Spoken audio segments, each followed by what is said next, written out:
inalay ang handog ng pusong nagsisisi.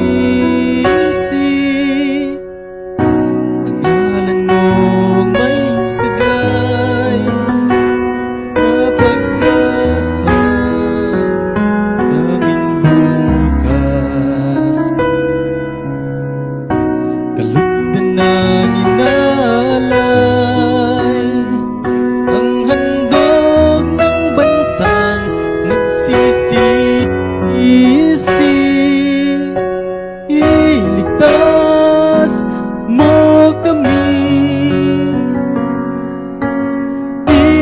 iligtas mo kami mula sa langit. Kami ay dinggin, lunasan ng bayan, naghihinagpis sa iyong pag-ibig, palalayain at patatawarin.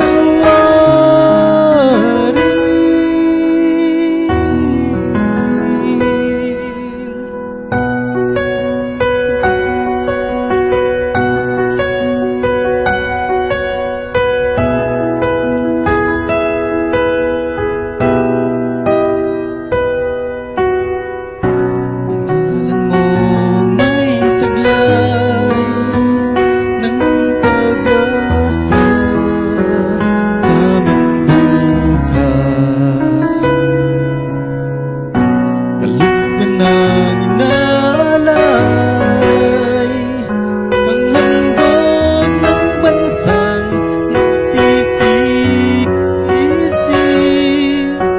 Iligtas mo kami, iligtas mo kami mula sa langit. Kami ay dinggin, lunasan ng bayan, naghihinagpis sa iyong pag-ibig, palalayain at patatawarin.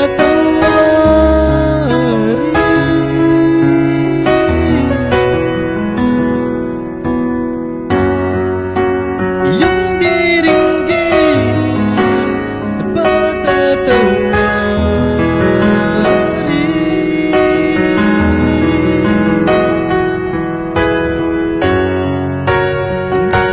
Namin sa wika mo'y gagaling.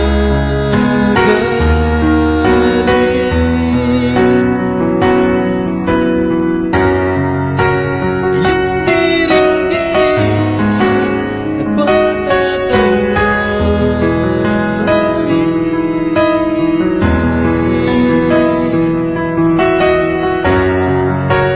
Bayan namin sa wika mo'y gagaling.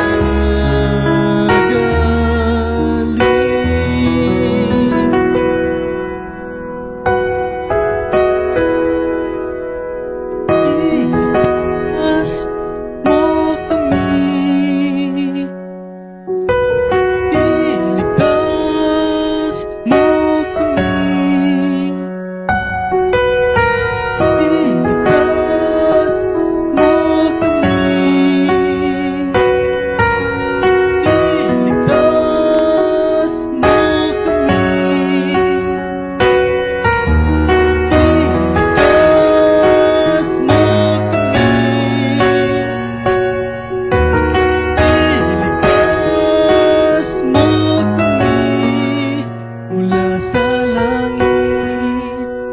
Kami ay dinggin, lunasan ng bayan, naghihinagpis sa iyong pag-ibig, palalayain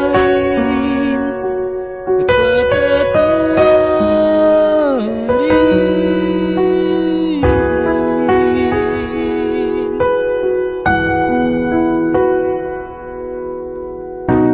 Nasa iyong mga kamay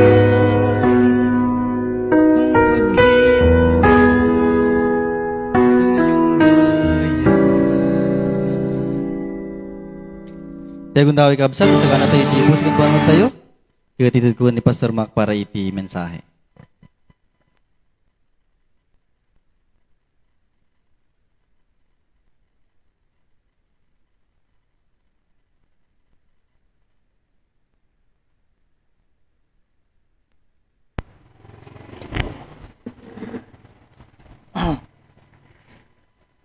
Yeah. Amen. At nimbag nga bigatayan nga bisat. God is good. And all the time. Yan, nagyaban tayo ti Apo, iti kinimbag na, yung dating bigat. Salamat sa Panginoon sa umagang ito at tayo po ay magbasa sa ating Biblia. Dito po sa Mark chapter 1, verse 40 to 42. Mark chapter 1, verse 40 to 42. Yan, sabi po ng salita ng Panginoon dito sa Mark chapter 40, chapter 1, verse 40 to 42. Mark chapter 1, verse 40 to 42. At lumapit sa kanya ang isang ketungin na namamanhik sa kanya at nanikluhod sa kanya at sa kanyang nagsasabi, kung ibig mo ay maaring malinis mo ako. At sa pagkawa ay inunat niya ang kanyang kamay at siya'y hinipo at sinabi sa kanya, ibig kong luminis ka. At pagdakay, nawalan siya ng ketong at siya'y nalinis. Yan. Tayo po ay manalangin. Panginoon, salamat po sa umagang ito. Naway ang salita po ninyo ay maging blessing po sa bawat isa na lahat po na ay makakarinig po ng salita Panginoon sa umagang ito ay maging blessing din po sa kanila, Ama. Salamat po at tamang dalayan po salamat sa matamis pa ni Jesus. Amen. Ang pag-aralan po natin sa umagang ito ay The Untouchable. Yan, The Untouchable. Ibig sabihin mga kapatid ay yung hindi mo nahawakan. Kaya nga yung pag-aralan po natin about leprosy. So leprosy is not result of sin, is a symbol of sin. Kumbaga, simbolo lamang ito. Kasi yung leprosy, pagka nagkaroon ka ng sakit na leprosy, ay hindi ka nahawakan, hindi ka nalalapitan. Kailangan nasa malayo kang lugar. Na-expose ka. Yan, naka-quarantine ka. Parang virus din to. At malala pa ito kasi pagka nagkaroon ka ito, wala kang nararamdaman na sakit. Pwedeng putulin yung kamay kasi hindi mo nararamdaman. Ubusin niya yung laman ng iyong katawan, mga kapatid. So, ang paral po natin ay the untouchable. Itong hindi nahawakan, itong mga taong hindi nahawakan, ay kayang hawakan yung ating Panginoon. So, kita nyo dito, mga kapatid, dito sa verse 41, yan, ang una po nating pag-aralan ngayon ay matatagpuan dito sa verse 41, na sabi niya dito, and Jesus moved with compassion, but for his hand, and touched him, and saith unto him, I will be thou clean. So, nakita nyo mga kapatid na ang Panginoon ay inunat niya yung kanyang kamay, pinagaling niya itong mga may sakit. Kaya yung unang pag-aralan po natin ay Jesus was moved with compassion. Naawa yung ating Panginoon, si Jesus Christ. Di ba mga kapatid, itong mga taong ito, sila yung kinatakutan, di ba? Ngayon, sa panahon ngayon, di ba? Pagka mayroon kang virus, takot ang tao sa iyo. Kahit mag-ubo ka lang, kita mo yung reaksyon ng mga tao sa paligid mo. Nakikita mong talagang parang lumayo sila sa iyo, mga kapatid. So, nakikita po natin nga, yung ating Panginoon, iba. Kasi nga, kaya niyang lapitan kahit sino. Kaya kung meron man tayong ibang lapitan sa ngayon ay yung ating Panginoon. Kasi siya lamang yung makapagpapagaling sa atin at siya lamang yung makakatulong sa atin. Siya lamang yung magsasabi kung ano yung paraan, ano yung way na dapat natin gawin para po tayo ay maging maayos, mga kapatid. Kasi nga lahat tayo, mga kapatid, itong tinatawag ito yung leprosy nga, ay itong kasalanan. So lahat tayo ay may kasalanan. Lahat tayo po ay may mga nagawang kasalanan. Pero yung gusto ng Panginoon ay lumapit ka sa Kanya. Kasi siya yung magpapagaling sa iyo doon sa kasalanan na ginawa natin at siya yung maglilinis, magpapatawad sa ating mga kasalanan. Kasi itong kasalanan ay parang sakit nga, mga kapatid. Di ba merong itong sakit, mga kapatid, ay kumbaga minsan pag lagi mo nang ginagawa, ay talagang parang wala na sa'yo mga kapatid. So, parang ganun mga kapatid. Kaya, sabi niya po dito, ang Panginoon ay talagang nakita natin yung kanyang awa sa mga may sakit. So, nakita pa natin dito sa verse 41, sabi niya dito, and Jesus moved with compassion. Diba mga kapatid? Talagang naawa siya. Kaya kapag naawa ka sa isang tao, tinutulungan. Diba? Pag sinabi mong naawa ko sa kanya, kaya dapat tulungan mo siya kasi nga naawa ka. So, ganun yung dapat mga kapatid. Meron kang gagawin kasi nga naawa. Kita nyo dito sa verse 40. Sabi niya, at lumapit sa kanyang isang ketungin na namamanhik sa kanya at nanikluhod sa kanya at sa kanyang nagsasabi, kung ibig mo ay maaring malinis ako. Kita nyo mga kapatid? Kahit na itong taong ito may sakit, pero gusto niyang gumaling. Di ba mga kapatid? Marami pong mga tao na marami ng kasalanan. Marami ng nagawang kasalanan, pero hindi pa rin lumalapit sa Panginoon. At marami pong mga Kristiyano na dahil sa kanilang kasalanan ay nahiya na silang lumapit sa Panginoon at hindi na sila naglingkod, nag-backslide na sila. Sabi niya po dito, dapat kung meron tayong nararamdaman na mga kasakitan sa ating buhay, mga kapatid, mga troubles, struggles, pagsubok, problema, lumapit tayo sa Panginoon kasi siya lamang ang makakatulong sa atin. Gaya nito mga kapatid. Kita nyo mga kapatid, ang tao mga kapatid, kapag okay siya, hindi niya naalala yung Panginoon. Pero kapag may sakit na, meron ng cancer, lumalapit na, nagpipray na sa Panginoon, naglilingkod na sa Panginoon. Pero dati hindi. Kaya mga kapatid, minsan ang Panginoon ay gusto niya na mahalin mo siya, kaya nagbibigay siya ng mga bagay na maalala mo siya. Di ba? So, kaya nga yung Facebook minsan ay nagpapaalala sa atin mga kapatid, di ba? Yung mga nakaraang nating mga pictures, bigla na lang lumitaw. At yun, maalala mo na pati yung ex mo biglang nagpakita doon sa Facebook na mga memory. Naalala mo agad. Ganon din mga kapatid, yung ating Panginoon minsan, pinapalalahanan niya tayo para bumalik tayo sa Kanya at maglingkod ulit.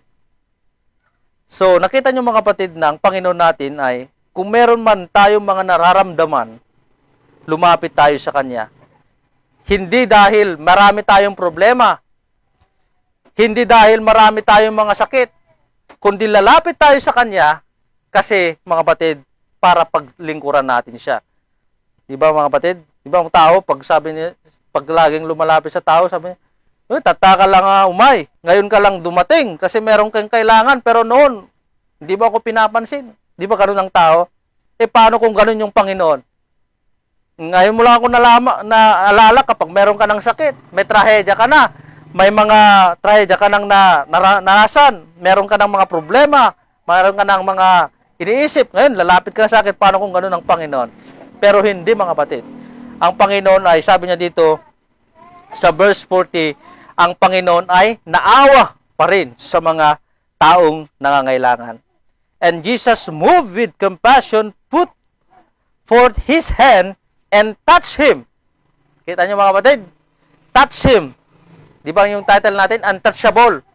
Ang tao nga hindi kayang hawakan. Yung mayroong leprosy. Hindi kayang lapitan. Pero yung Panginoon natin, sabi niya, touch him. Kita niyo yung word na, touch him. And say it unto him, I will be thou clean, mga kapatid. So nakita niyo, in-emphasize ng Biblia na hinawakan yung ating Panginoon, yung mga hindi kayang hawakan ng tao. Ganun ang ating Panginoon, mga kapatid. Yung mga hindi kaya ng tao ay kayang gawin ng ating Panginoon. So, Jesus was moved with compassion. Pangalawa po nating pag-aralan ay Jesus was willing to reach out to this desperate disease or ridden man. Jesus was willing to reach out this desperate disease ridden man, yung mga taong talagang hindi na makabangon, may mga sakit na, mga desperado na, di ba? Yung Panginoon natin, sabi niya dito, yung Panginoon natin ay willing siyang abutin yung mga taong mga ganyan. So, kung desperado tayo mga kapatid, kung may mga problema tayong hindi na natin kayang solusyonan, lalapit tayo sa ating Panginoon. Kita nyo dito, sa Leviticus chapter 13 verse 44 to 45. Leviticus. Kita nyo itong mga taong ito, talagang desperado na sila. Chapter 13 verse 44. Sabi niya dito, he is a leprous man, he is unclean. At ay ketungin siya, siya'y karumal-dumal. Kita nyo? Ipakilala siya ng saserdote na tunay na karumal-dumal. Nasa kanyang ulo ang salot niya. At pupunitin na may ketong na kinaroroonan ng salot ang kanyang mga suot, ang buhok ng kanyang ulo ay ilulugay at siya'y magtatakip ng kanyang nguso at maghihiyaw. Karumal-dumal, karumal-dumal. Sa English, unclean, unclean. Kuno na nga. So, sikawa mo ti pangibagan na dati kastan, o sikawa dati sakit na. Di ba? Talagang ayaw mo rin yun, mga batid. Nga karumal-dumal, unclean. Di ba? Iniunsulto ka. Pero yung ating Panginoon, mga kapatid, ay willing siyang mag-reach.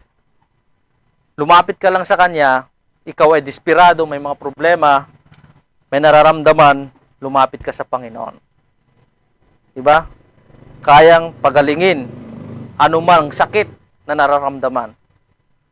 Ang mga doktor, yung sakit lang sa katawan natin, kaya nilang pagalingin. Pero yung emotion, yung bang talagang hindi mo na masabi kung ano yung sakit mo, dahil nga sa feelings mo, sa emotion mo, yun yung sakit mo, ay hindi gayang gamutin ang mga doktor. Panginoon lamang, mga kapatid. So sabi niya pa dito sa Leviticus 22, verse 4 and 6, parehas din to, mga kapatid. Tingnan natin yung mga desperadong tao, kasi itong mga ketungin, desperado sila. Talagang ang laki ng problema nila kasi naka-quarantine sila, matagal na naka-quarantine sila to. May higit pa sa virus kasi ang hirap pagalingin noong unang panahon. Kinatakutan ito mga kapatid. Sa Leviticus chapter 22 verse 4 and 6, sabi po ng Biblia,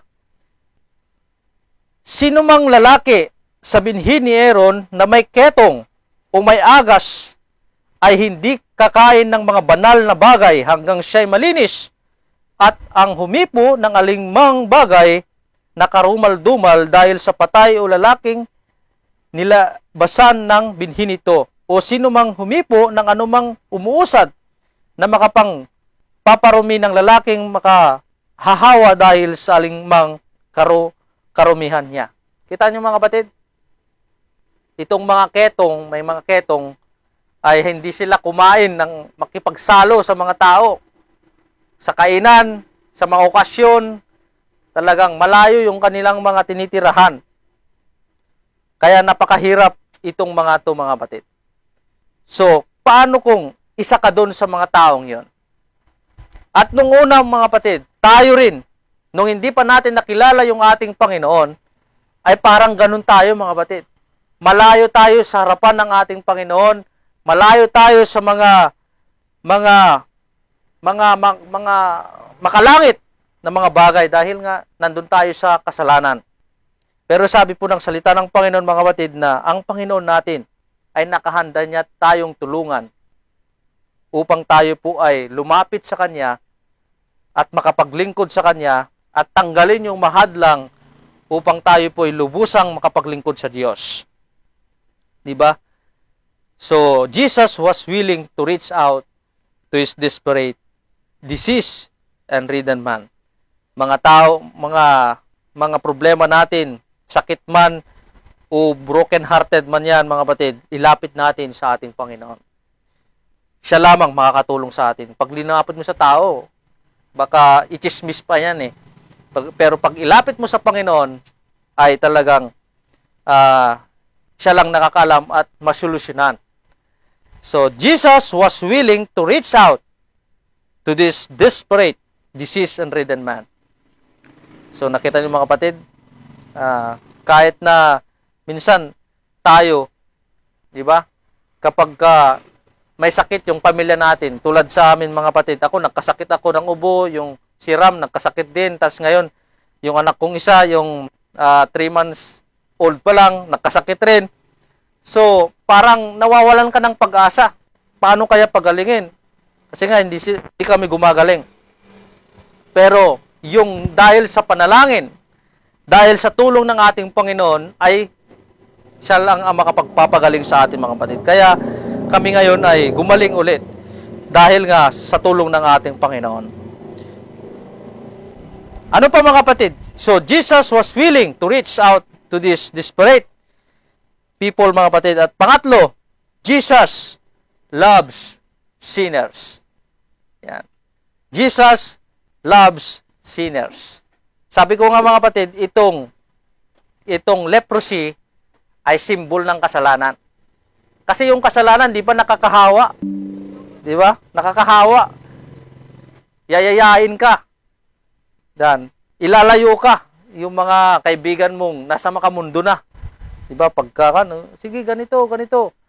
Talagang yayain ka sa makamundong bagay. Ang kasalanan ay ganun mga kapatid. Ang kasalanan nakapagpapalayo sa Panginoon. Di ba? Kapag may kasalanan ka, matakot ka nang lumapit sa Panginoon, naiya ka nang lumapit sa Panginoon. So, marami pong magagawa ang kasalanan para hindi natin makapaglingkuran ng Panginoon. Pero, ang Panginoon ay mahal niya yung mga makasalanang tao. Ang Panginoon ay pumunta dito sa mundong ito para iligtas ng mga makasalanan.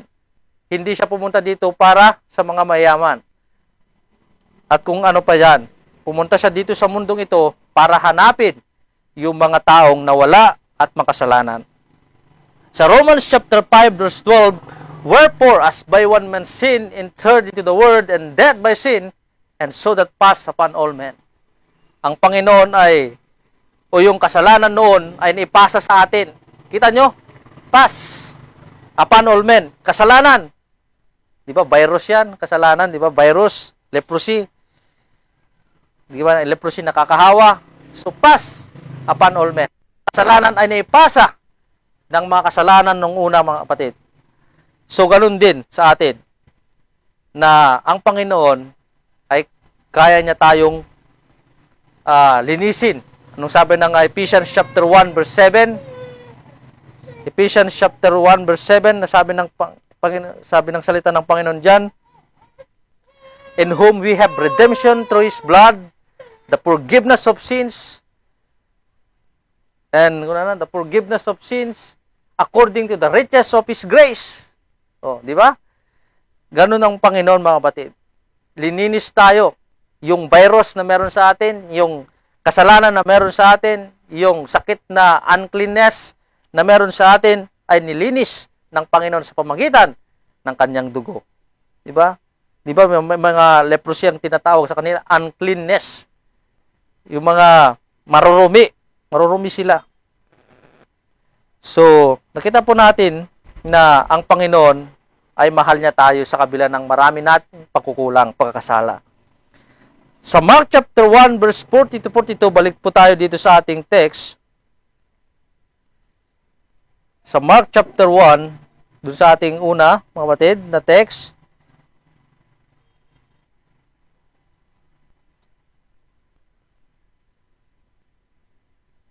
Yan, sabi po ng salita ng Panginoon, and there came a leper to him, beseeching, and kneeling down to him, and saying unto him, if thou canst make me clean.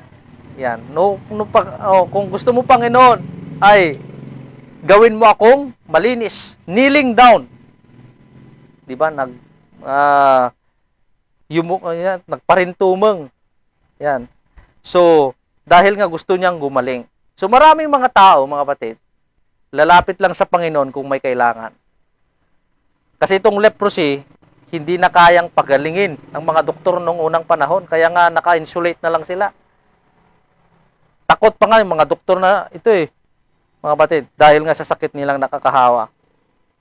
Pero sa verse 41, and Jesus moved with compassion, put forth his hand, and touched him, and said unto him, I will be thou clean.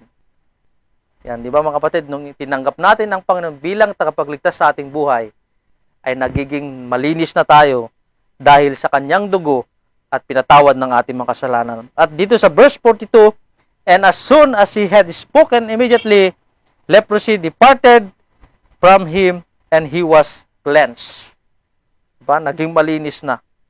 So, ganun yung nagagawa, mga kapatid, yung ating Panginoon na hindi nagagawa ng tao. So, kita nyo na itong virus na ito maraming dinulot sa atin. Pati yung ministry, napektuhan. Lahat tayo napektuhan. Mayaman, mahirap. Talagang napektuhan, mga kapatid. So, dahil nga, ipinaalala yung ating Panginoon na wala pong magagawang tao kung wala yung ating Panginoon. Di ba, mga kapatid? So, Jesus loves sinners. Dito sa Romans chapter 10, ito yung inihintay ng Panginoon sa atin, mga kapatid. Sa Romans chapter 10, 8 to 10, ito yung hinihintay niya. Yan.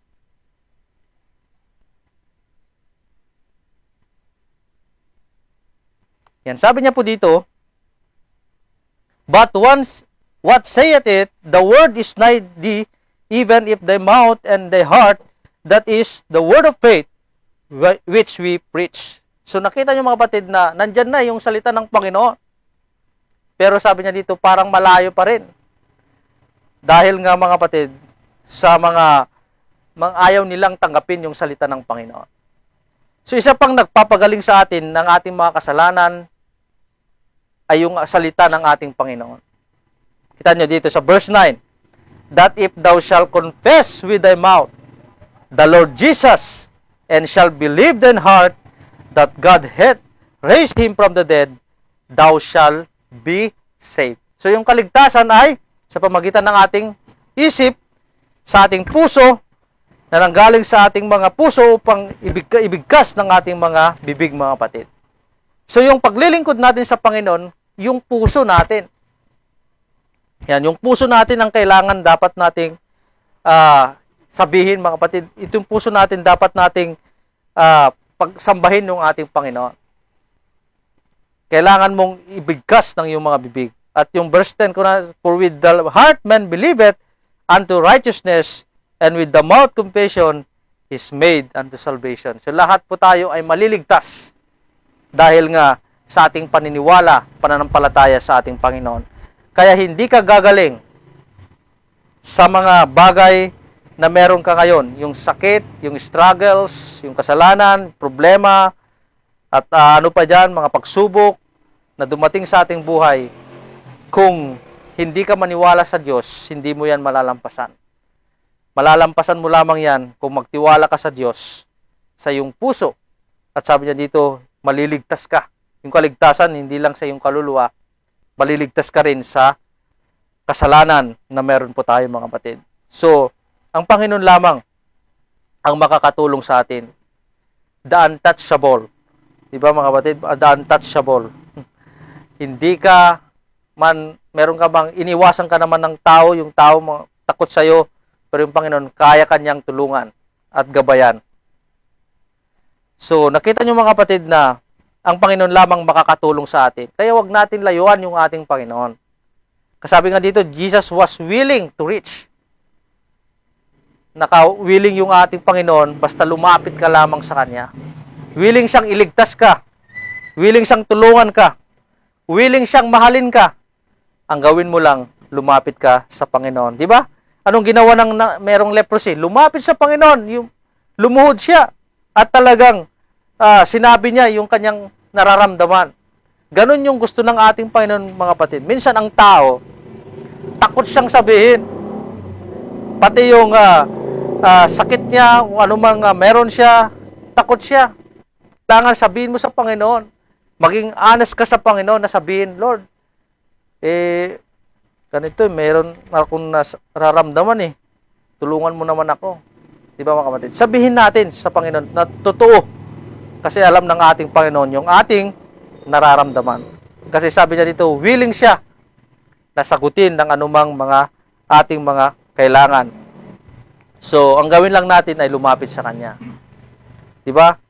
Itong leprosy nga, talagang malalang sakit na to. Di ba? Malalang sakit. Kaya, ang tao minsan, bakit kaya ito naligtas? Magsama-sama namang dati yan eh. Di ba? Mga iba, kanyan. Bakit kaya naligtas to? Bakit kaya, ligtas kaya to? Di ba? Minsan, ang tao, i-judge ka pa kung ano yung nakikita sa panlabas. Pero yung Panginoon, mga kapatid, ay kahit sino, lumapit ka lang sa Kanya.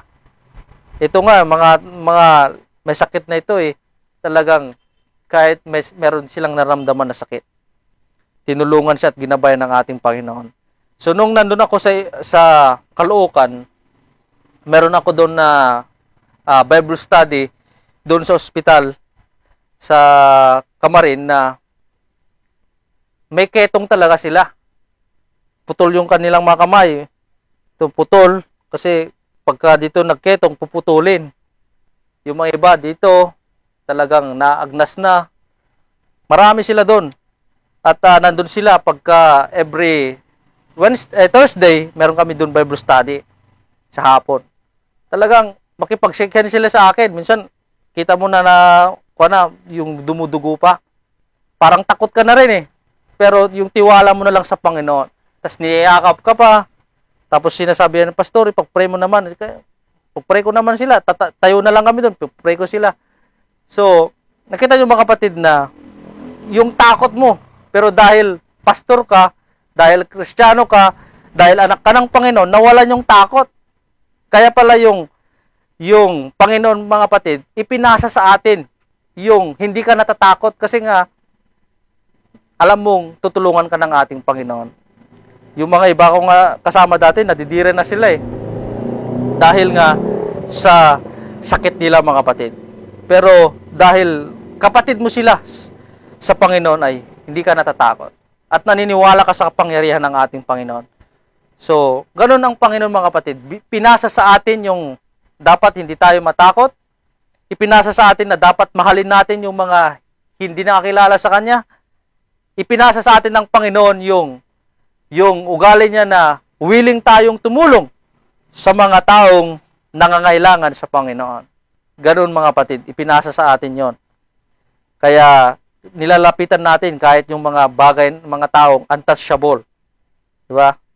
Pero ngayon, itong virus na to, parang ang tao na kahit sino mga kapatid natatakot, 'di ba? Pastor man, marami na tayong nabalitaan naka-COVID. 'Di ba? Minsan natatakot na rin tayo doon sa virus. Pero alam niyo mga kapatid, hindi natin namalayan baka na virus na tayo. Hindi natin lang namalayan 'yon. 'Di ba? Ako nga minsan dati naranasan ko na parang wala akong panlasa, wala akong pangamoy. O 'di ba? Pero gumaling naman ako. Bakit mga kapatid? Kasi nga, nandun yung tulong ng ating Panginoon. Diba?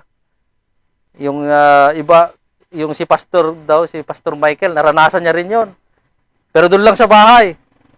Ang tumulong sa kanya, yung mga young people. Sabi niya nga, pero gumaling din siya.